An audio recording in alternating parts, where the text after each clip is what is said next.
We really wanted women to understand that fertility health is the marker of your overall health, and you can really impact it with movement. There's just such a knowledge gap, and people think that fertility equals I want to get Yeah. pregnant yesterday, Yeah. and it's so much more than that. Yeah. Hey, ladies, welcome to the Calm Edge podcast. I'm your host, Brooke.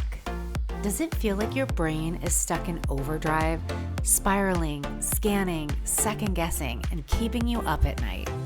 The Calm Edge is what happens when you stop letting that voice run the show and start leading your life from grounded power. I'm a hypnotherapist, and I help women just like you rewire the subconscious patterns behind overthinking and self-doubt so you can think clearly, trust yourself, and lead from calm confidence.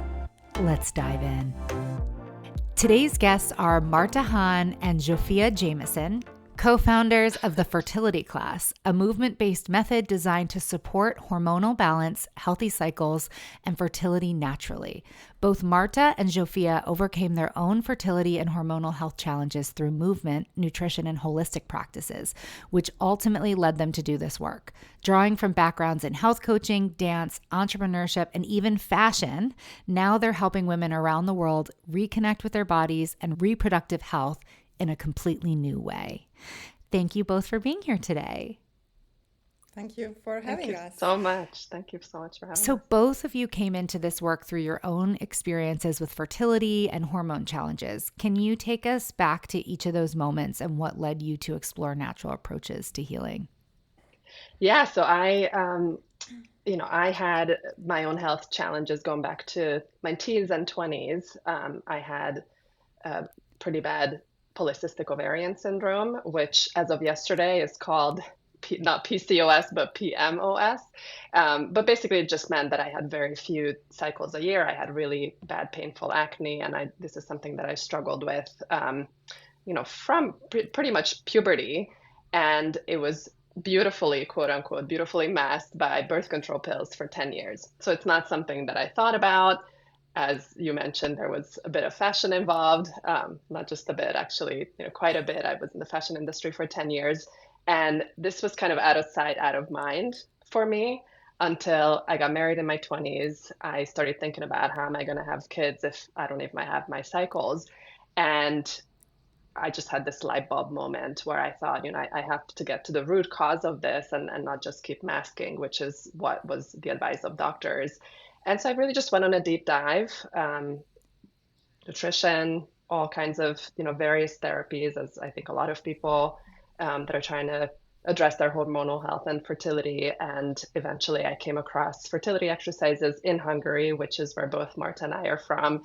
And then came this long, windy road of, having success myself with the exercises and having my first child as a result. And then becoming a certified teacher, meeting Marta in a very lucky way, and many years later, actually starting the fertility class together. Wow, it's really interesting to me because I've never even heard of anything like the fertility class. Can you tell me about the moment when you felt like there was really a shift in your health through movement? Because I'm sure you were trying a lot of things, but obviously it was this movement piece that really clicked for you. Can you tell us a little bit more about that? Absolutely. I heard about this method called the Aviva method.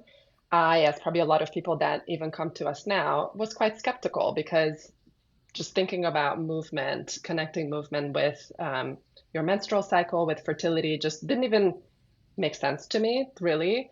But so I went to this class out of curiosity, and as I started to understand the physiology and how it works, I thought I would give this a try. And then a few weeks later, I got my period naturally. Wow. And then the next month, I got my period naturally, which never happened. I never had two periods from one month to the next. It's just something that never happened to me unless I was on a birth control pill or, medicated. And then I believe I got another one. And so within that 3-4 months, I became pregnant with my son. It wasn't even really on my radar yet because Wow. I just had such a hormonal chaos. And so it worked so fast, and it was magic to me. It really was something where I just thought, this is incredible.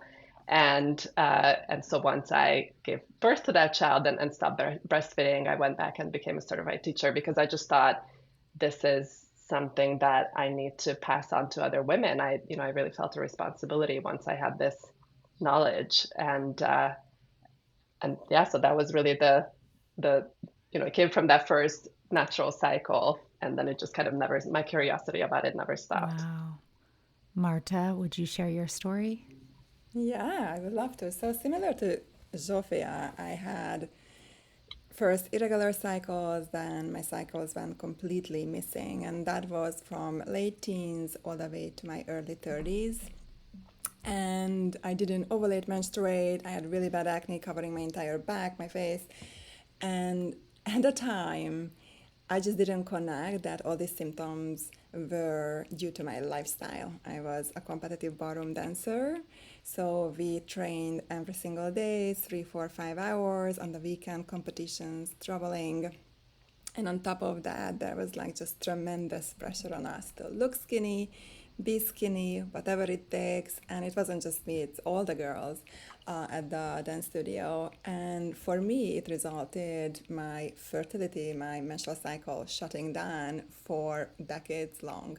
And at the time, it was like, well, one less thing to worry about, right? But then you fast forward and trying to get pregnant, starting a family, and you cannot because you don't have a cycle, right? And even though I transitioned out of competitive ballroom dancing, the body pretty much keeps the score. And I built up years of overworking, showing up in the gym, doing the workouts, eating like a bird. And the first thing goes is your fertility, because you are in survival mode. Even though I felt completely fine, but my body was like just screaming at me, right?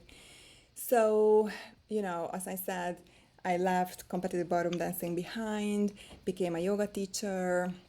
So that nervous system regulation started. So here and there I had like a period, but what really moved the needle for me was when I came across the fertility exercises. So immediately, I think within 2 weeks, I had like a proper bleed. I was like, oh, wow, that's interesting. Wow, within 2 weeks. And Oh then my when I gosh. started to commit to the exercises, it took about 4 months to build up to like a regular pain-free ovulatory cycle. So it was a little bit on and off first, and then it became a regular. And that was just like Zofia, like miracle. Like, how is that even possible that movement can do something like that? Even though I ate clean, I wasn't in a competitive movement environment anymore, but I really needed that specialized movement program per se to bring my body back to balance and calm my nervous system, and telling your body that you are safe to ovulate and basically carry out a pregnancy if you wish. Wow. It's actually That was interesting. that That was it. last piece that you said is so powerful, because I think so many women that I talk to that are at this stage who are trying to conceive feel like their body is stuck in fight or flight. Right. Or even Yeah. myself in a totally different stage. Now I'm postpartum, and I felt like for the whole last year, my body was stuck in fight or flight. Right. Fertility health is holistic health for women. Right. Yes. So it's like if your hormones are balanced enough to conceive a child, then your hormones are balanced. And so therefore it translates into overall health for all stages, I think, for women. Even perimenopause, Exactly. Yeah. menopause. It's like setting the foundation for the rest of your life, essentially. Well, and this is why we call the fertility class, because it's actually not for that moment in time when you want to conceive. You may not even want to conceive at all. You should still have fertility health, and that spans from puberty until menopause. And the exercises can be useful for so many of these stages. And so we really wanted women to understand that fertility health, as you said, is the marker of your overall health, and you can really impact it with movement. So, this is why we wanted to create this platform, because there's just such a knowledge gap, and people think that fertility equals I want to get Yeah. pregnant yesterday. Yeah. Right. And it's so much more than that. Yeah. So before we get into exactly what the class is, there's one other thing that kind of jumped out at me, Marta, that you shared and I remember it kind of took me back to my early 20s when you were like, I wasn't getting my period. So it was like one less thing to worry about, right? True. And remember when we were young and we were being given birth control and then being told, oh, you can take this birth control that you can skip your period whenever you want. Did all of You can get that. your period once every 4 months. I think back now and it makes me cringe. It makes me so frustrated that a medical professional would ever tell me that that was okay. And, when you're at that age, you're like, oh, like you, it's like one less thing to worry about. And then when it comes time to actually conceive, or even maybe not even trying to conceive, but in your late 30s, 40s, when your body's starting to shift and you're having all of these symptoms because of hormone imbalance, I think back that the foundation of this started 10, 15, 20 years ago with something like the pill. And I mean, I know that's like a whole other conversation about the pill masking things. I mean, I would actually love to go down that rabbit hole with you guys and once I got off the pill, I was like, why was I on this for so long? I just started tracking my period and and I never had any problems. So I digress on that. No, we So long, really see that a lot, because a lot of women, as you said in the beginning, a lot of women in their 40s come to us because that's when they arrive to that point in their lives and they want to get pregnant, or they haven't been able to get pregnant for years. And it's the first time that they're learning about their cycle phases, the signs of their ovulation. They start to see the beauty in having a bleed and what that looks like and feels like. And, all of that is incredible information and a map to your body. But because we've been so conditioned from a very early age to mask those things, and periods are gross and inconvenience, it really takes us to this, much later season in life that we learn about all these beautiful things. And we actually at the fertility class use those signs to see what's going on in the body. And, then you see how the exercises and nutrition and your lifestyle impact it. And it's actually such a beautiful thing, and you learn to love it.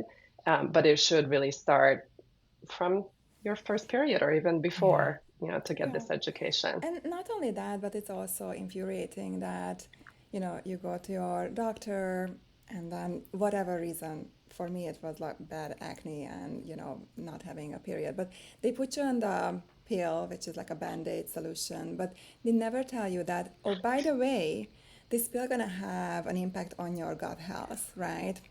It's going to have an impact on your nervous system, on your mood, who you are as a person. You could be suicidal, by the way. It's not in your head, it's in the pill.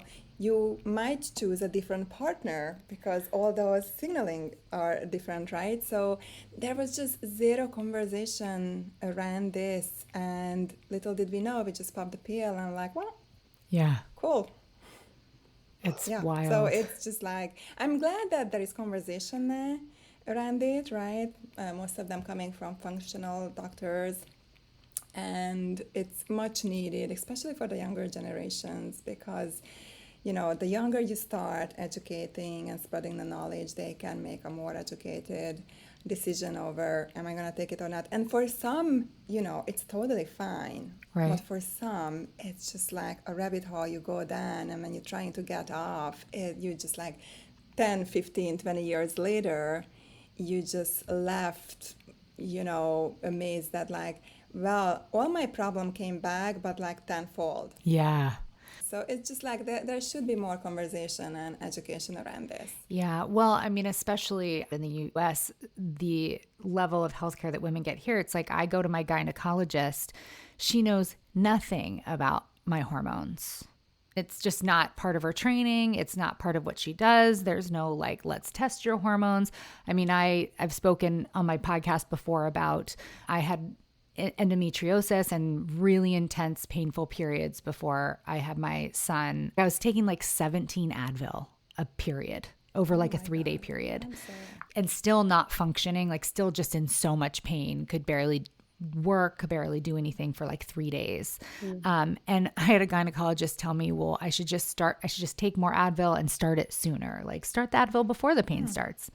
And I'm like, is this really the only solution that you have? And when I started working with a functional medicine practitioner, within 3 months, I went from 17 pills to 6 pills of Advil for pain, and even was tapering off more and more after that point. But in 3 months, I was taking 1/3 of what I was taking before. And I had an ovarian cyst that started to shrink.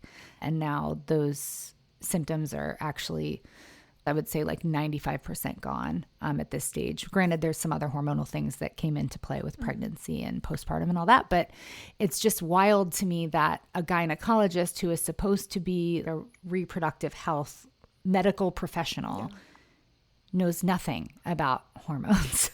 Like, it doesn't make sense. Doesn't make sense. So, okay. So for someone hearing about the fertility class for the first time, what actually is it, and how does movement support reproductive and hormonal health? It's just so incredibly needed, because I know myself and many clients that I work with and friends that I speak to who I think really struggle with the somatic, like embodied part of calming the nervous system, right? We all understand it on a logical level, but how do we tell the body that we're safe? And I think that's where movement, something like this, is so interesting, because it's bringing those pieces together and making it accessible for women. So will you go into detail a little bit about like what maybe give an example of what are some of the movements or exercises that are included? So these movements are very different from traditional workouts and yoga or HIIT classes. These were designed specifically to nourish your reproductive organs. And I say nourish because we drive blood flow, blood circulation to your uterus, to your ovaries, fallopian tubes, to the pelvic bowl. And that's just so important. You oxygenating every cell, and also the blood transports nutrients, hormones, vitamins, oxygen. So you, when you're doing these exercises, are able to just bring back that much needed circulation that most of the time is just not there due to lifestyle. But we also bring in reflexology, point stimulation, tapping on various parts of your hands and feet, so that brain organ communication is there. And overall, we focus on the pelvis, but it's a whole body movement, and it's more like a dance rather than an exercise, quote unquote. You're moving your body to music, and it's very rhythmic and repetitive, and the brain likes that. And this is where the nervous system regulation comes in, I think, because yes, we start every single class with breathing, right? Which is so important for pelvic health, I learned through pregnancy. So important, exactly. Everything is connected. And you find your focus, find your breath, and then you start to move slowly, build up. And we say, like, you do break a sweat. So it's gentle but dynamic. You do get your heart rate up, but not like crazy. So you stay in this nourishment zone where it just feels so yummy and good without depleting you. And I think that's what women need today, not necessarily the crazy HIIT workouts. It's much, there is a time and place for that too. But like, if you are struggling with hormonal imbalance, if you're trying to get pregnant and you cannot, I think this is just a great place to start. It's funny, even just hearing you talk about that, Marta, I took this huge physiological sigh. I could feel my body thinking that is exactly what I need right now, because it is hard to find that movement that's not going to spike your cortisol levels. That's something I've really been working on in postpartum. Having been somebody who used to love to go to hot yoga sculpt classes, that doesn't work for me anymore. And just finding something that is nourishing, like you said, and the brain loves it, and the body is moving. You're still building that heat, but it's in a different way. I had an unplanned C-section, and a lot of times I talk to women who will say like, oh, my scar is still numb when I touch it physically, like put my fingers over my scar.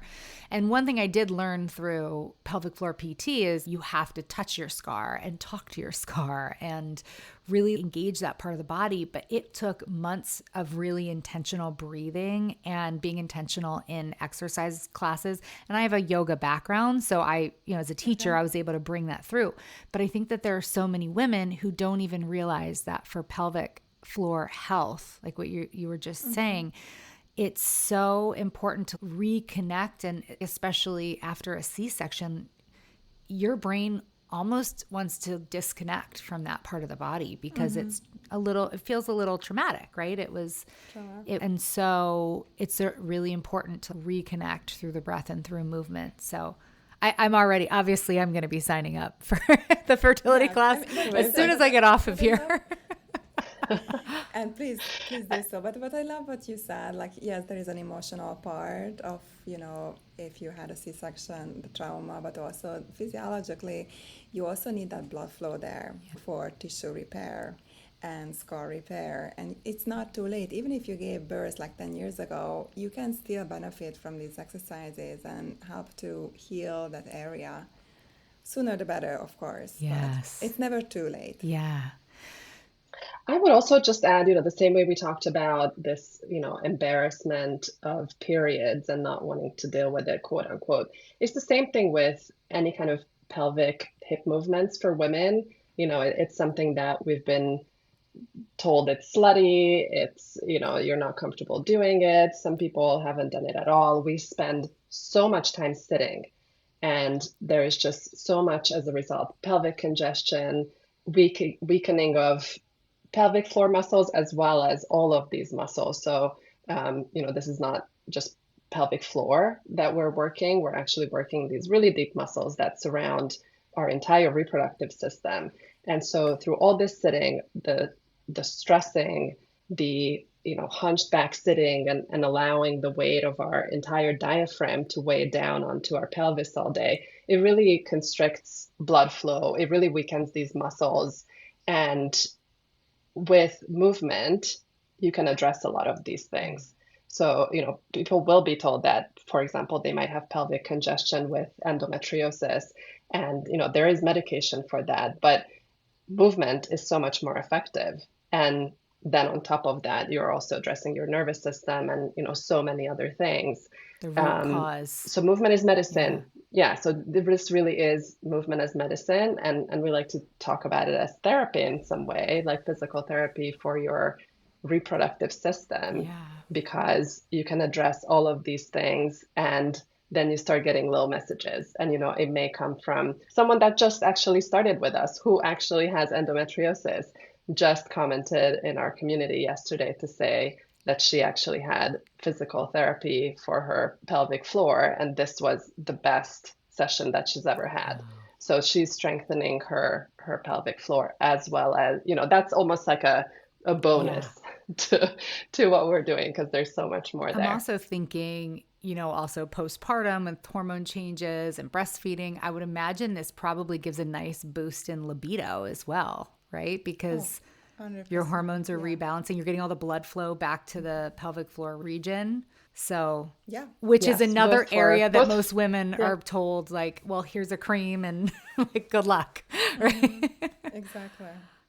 Yes, it's almost, we're almost scared to use exercise in many cases, whether that's in pregnancy or in recovery, or, for men's health, men's fertility health. I mean, there are so many different uses, and there's so many different ways to use movement as medicine. It should be one of the top ways that we cure people in some of these, muscle contraction is medicine, and we're not using it as such. And so, here we are in this little corner saying, come, and, you can achieve so much healing through movement, especially when it's targeted. It's something that's been used for many, many decades. There are tens of thousands of people that have used this method.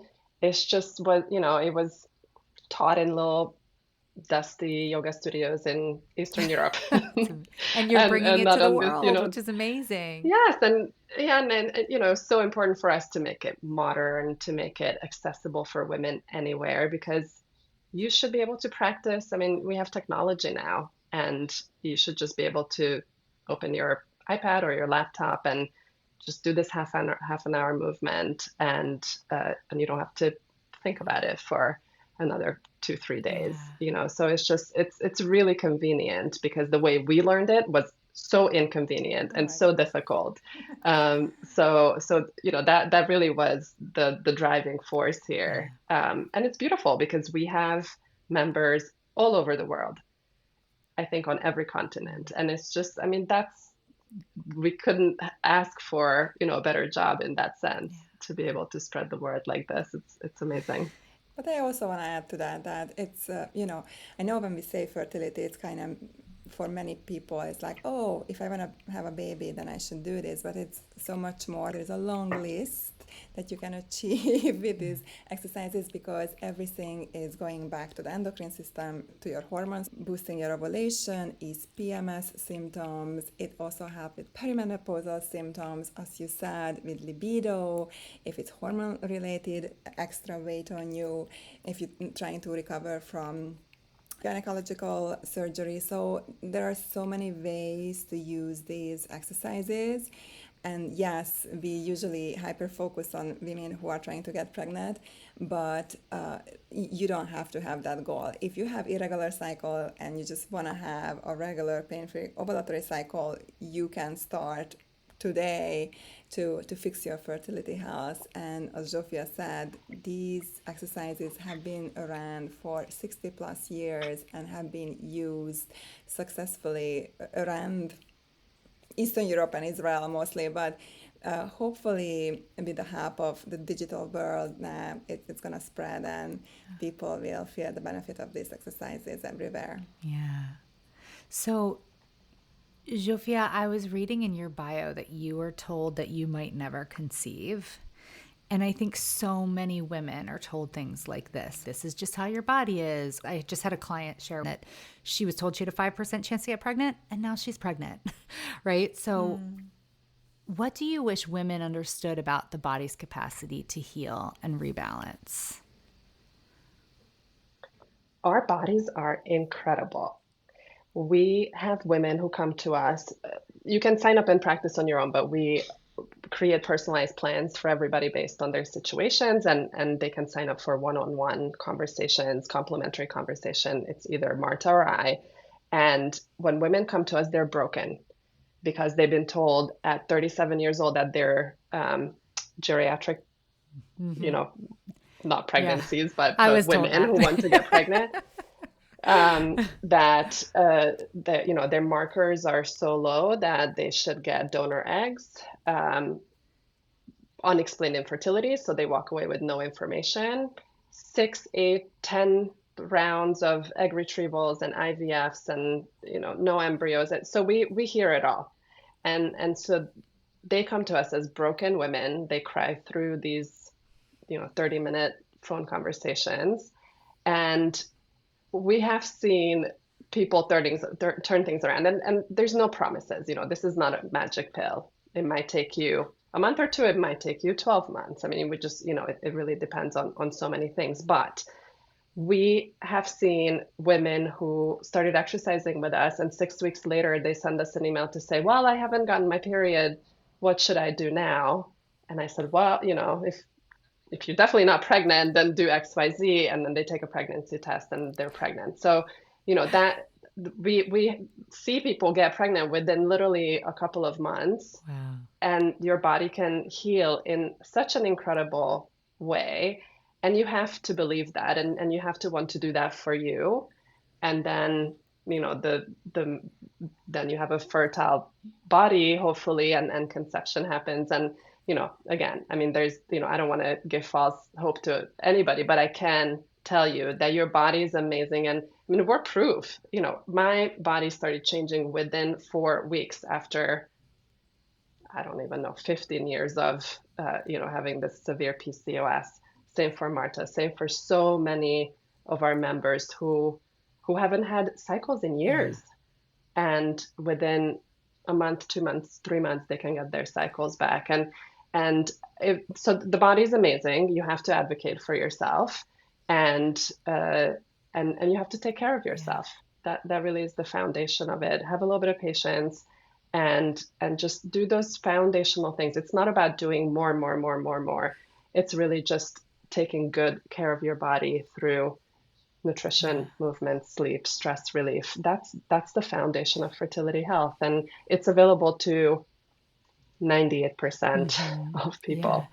You said something about false hope, but it's like, as a hypnotherapist, one of the values that I carry is that hope is everything, because what you believe to be true impacts your perception of the world, the actions that you're going to take, and it becomes a self-fulfilling prophecy. And I think, especially in fertility and this world of trying to conceive, it is so important to have that hope.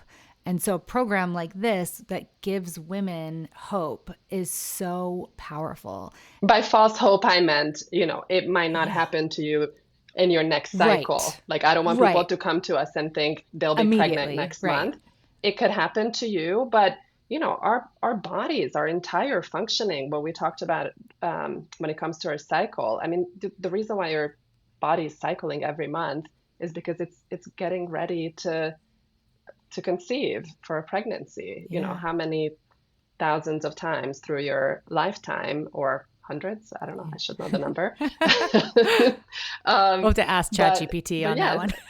yeah, exactly. I can probably do the math in my head, but yeah. So it's your body wants to do it. We just need to give it the right It's tools. actually a really, So absolutely no false hope. yeah, but it's actually a really interesting way of thinking about it. It's like literally every single month our body is preparing to conceive. This is the most natural thing that we can do. And so to live a healthy life is essentially to heal and rebalance that part of you, your fertility, because that is what our bodies Absolutely. are made to do. And when we're living in sync with that, then we're living a holistically happy and healthy life, essentially. Yeah. Absolutely. And then you should be able to decide whether or not you want to conceive. Right. Yeah. Yeah. Yes. So a lot of women feel disconnected from their bodies or even at war with their bodies for various reasons. How can movement become a way to rebuild trust, safety, and connection in the body? I mean, it's such a beautiful question. And why are we at war? And it goes back again to lifestyle, right? How we live, and especially how we live here in the US, this work, work, work, go, go, go culture. It's like we pop our eyes open in the morning and we are on, right? So it's the scrolling, it's the 24/7 responding to emails and phone calls and texts and commuting. You're sitting 8, 10, 12 hours a day, and then in the evening, Netflix binge watching. So when do you have time to move at all? And then I think what I start to notice also that there is this punishment-based workout culture for women. So I know that I worked all day and I sat and I didn't move. So let's go to the gym and kill it there as much as possible, right? And here is the problem that will further deplete your body. The last thing you need when you're on the edge and riddled with anxiety is just going for a full-on HIIT workout. Again, for some women, sometimes this is great, do it, but if you have fertility struggles, if you have hormonal imbalance, that's just, again, not the way to go. And that's why I love our exercises so much, because it just gives you the chance to take a breath, right? Turn that focus in and down, where we create literally and emotionally. Our uterus and our pelvis is the center of creativity in one way. So I hope that when people listen to this, they sit back and start to think about like, okay, how is my life? How is my day builds up, and where can I just put in a few minutes to stand up, walk around, do a hip circle, breathe, go for a 10 minutes walk.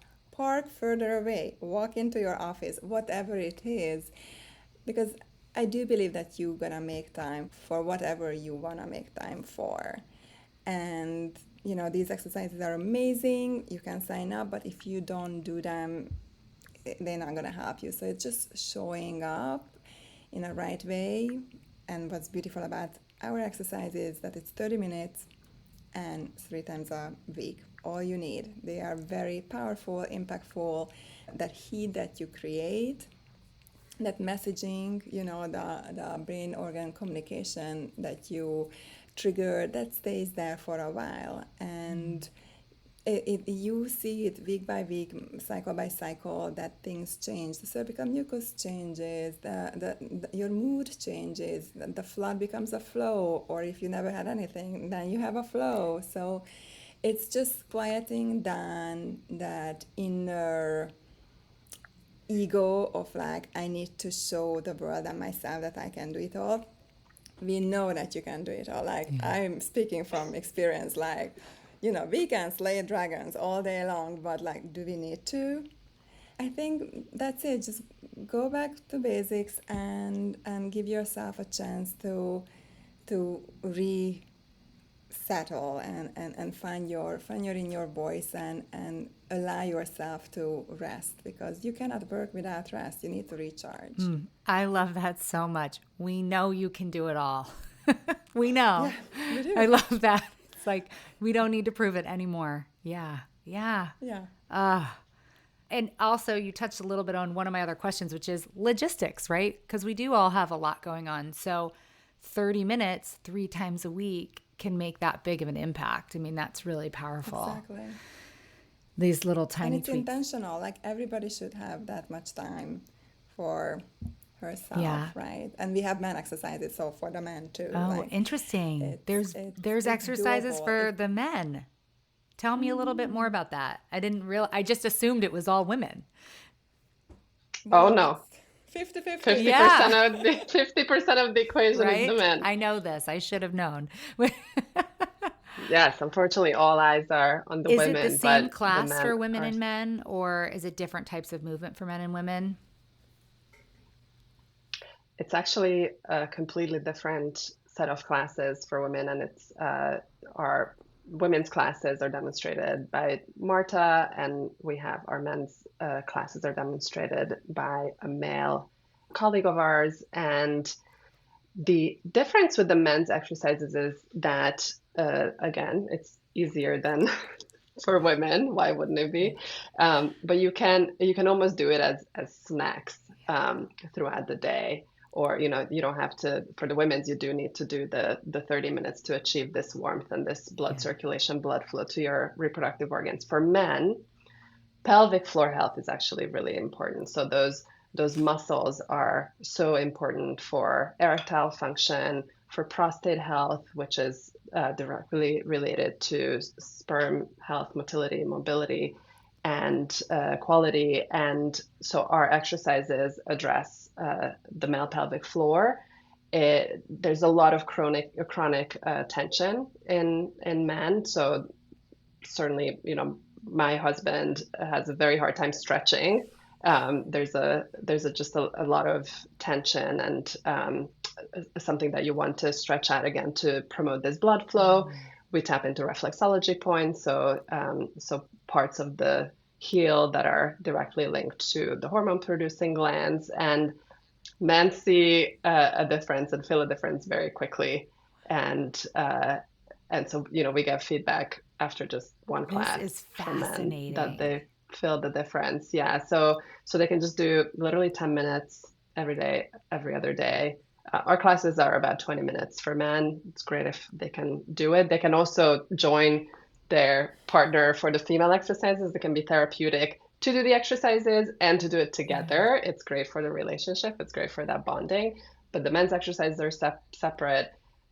Very important. It's very key. But, we have many, many more female clients than we do male. But we would really encourage men to just come and try it. We have a 7-day free trial for all of our classes, and they should just feel it for themselves. It's, again, something that's really overlooked.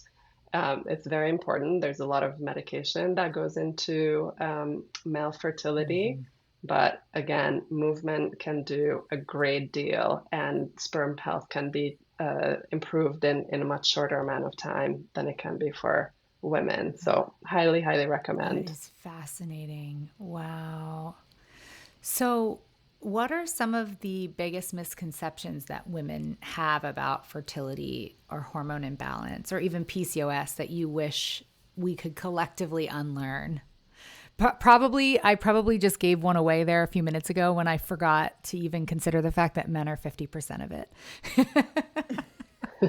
So there's one. But I'm I curious, like, think what there do are you so think are some of many the though. misconceptions? I think the biggest one what we see now quite a lot that IVF is a sure thing for sure. That it's just gonna be easier. They cook it up, put it back, and it's gonna be all good. And it turns out it's not. And also you cannot walk into an IVF clinic and hope for the best without preparation. So whether you are trying to get pregnant naturally or assisted, you still want to have your basics, good nutrition, move your body in a mindful, fertility focused way, manage your nervous system, that's a big one, and then do that for at least 3 months, and then you are just way more ready whatever comes your way. I'm not saying that you're gonna get pregnant like Right. this, but probably less Or hiccups even for if you sure. are doing IVF, you should also be supporting your body in that, right? It's almost like, 100%. Almost even more so. yeah, It's almost even more yeah, important because it is so tasking on your body. It's so expensive. It's such a long process. If you're going to go through it, you don't want to do it numerous times. Um, and so absolutely prepare your body. And it's not just about that, but now there's so much research about how much this preparation impacts your child, that embryo and the future health of your child and grandchildren. And so you're really doing it for future generations. And again, it's very important for both men and women. And I say this all the time. I see the dads by the soccer pitch, just biting their nails to the bone, watching their kids, how they play, how well are they doing in school? Like, how are they doing? You can really impact that before you conceive. So if you put in that preparation through just giving your body all this goodness and taking care of it, your future child and future generations will be better off. So I think the biggest misconception is that it's a moment in time, but it's actually what you've done the months and years before really, really matters. Yeah. We also see the more must be better situation. We have clients who come and like, yeah, I do the abdominal massage, the acupuncture, the red light therapy, the bottle filled with supplements. Um, they do it all, but they're not sleeping right and stressed out. So you can do it if you have the money and time, but it usually really comes down. I'm just like repeating myself, like eat well. You can always upgrade your nutrition. Pick the organic food, the free range, the whatever. Or okay, if you move, how do you move? Is it serving your body or depleting it? Are you getting that 8 hours of sleep? Do you have like an outlet during the day when you feel the anxiety coming? And what is that? Is that supportive enough? So yeah, I mean, you can do it all, I guess. It wouldn't hurt, but if it causes anxiety and stress, because you have to run all those appointments and seeing all those people and doctors and paying, then it kind of backfires. yeah, yep. It's so true. It's become like this performance-based wellness. Oh my Yeah, God, yes. yeah, Which is like, fertility is anything but. yep. It should be this natural, the body knows what to do if you could only just let it to do it. And And I'm not pointing fingers here, like I lived that through, like I was anything but calm and natural. So I learned it on the hard way. So yeah. yeah. For the woman listening who feels overwhelmed and doesn't know where to begin, what are one or two small shifts that she can start doing today to support her hormone health and her pelvic floor? The first thing I would say, and it came up already, get to bed by 10 p.m. if that's accessible to you. I know there'll be exceptions, and work on getting that 7 to 8 hours of sleep. Yeah. That is when the magic happens. Before midnight, that's when you create and recycle your hormones. That's when you get your deep sleep, and that's when your body rebuilds during that 7 to 8 hours of sleep. Anything, if there are a lot of people that only sleep 5-6 hours a night, as we're finding out through this work, and so that would be the first thing. I mean, it impacts your hormones, inflammation, everything, truly. And when it comes to movement, test yourself and see how well you can move your pelvis. Can you do a proper pelvic tilt? Can you engage muscles throughout your pelvis? Does it move freely? Does it feel tight? Does it feel congested? Is this something that you haven't moved in years and years? If that's the case, then you probably do have some level of restricted blood flow, which means that all that goodness that is in your blood, all that nutrition, everything that you're doing throughout the day might not be reaching your ovaries optimally, which means they're not functioning optimally. So just give yourself, a little test. Just take 10 minutes to do some movement and pay attention to what your body is telling you. I think that's a good start. If I had to say two things. It always comes back to those foundations. So very simple, like the sleep and then just reconnecting with your body. Yeah. And it's like the two foundations that are most commonly overlooked. 100%. Yeah. What would you add, Marta? I loved what you said, because we do live classes and we see that people cannot tilt their pelvis. Like some can, but most of them really struggle just to tilt that pelvis, right? And let alone engage those lower belly muscles. But I would add, like, just find your breath whenever you feel stressed out. It's just incredibly soothing. And if you have a job where you have to sit an extended period of time, find ways to stand up. Maybe take the phone call while you're standing and walking. Circle your hip, like, does wonders, and just loosen up this area. So that would be my two biggest. And then Zsofia, and get that 10,000 steps in every day. Yep. I've recently recommitted to my 10,000. Yeah, walk like your life depends on it, because it really does. It's just like you hit everything there also. Yeah. Nervous system, moving the physical body. It's just like such a beautiful way. Hopefully you're doing it outside where there are trees. So those would be my go-to advices. Yeah. Yeah, and none of this is overnight. It's this is a lifelong practice, and we've been on a quest for a long time. Every day it's a quest. So just those little decisions throughout the day really add up. And as we said before, the body is incredibly intelligent, and you'll start seeing the signs, and then you learn to love your body more. It's a beautiful thing.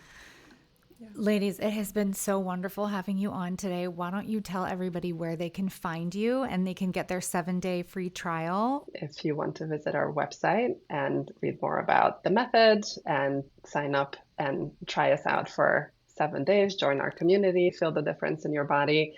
And if you're not ready yet, come follow us on Instagram. We're at the Fertility Class. And you always reach us, whichever way you reach out, you always reach Marta and I. So if there's any questions, thoughts, we would always love to hear. This is now our life's work. So we're very invested in helping women. Thank you so much for coming and sharing your knowledge and sharing this beautiful, beautiful tool with the listeners of the Calm Edge podcast. Learn how to calm an overactive mind and lead your life from grounded power. My one-on-one personalized hypno-coaching experience is designed to help you rewire subconscious patterns so calm becomes your superpower. Click the link below to schedule a complimentary 30-minute consultation call and let's chat.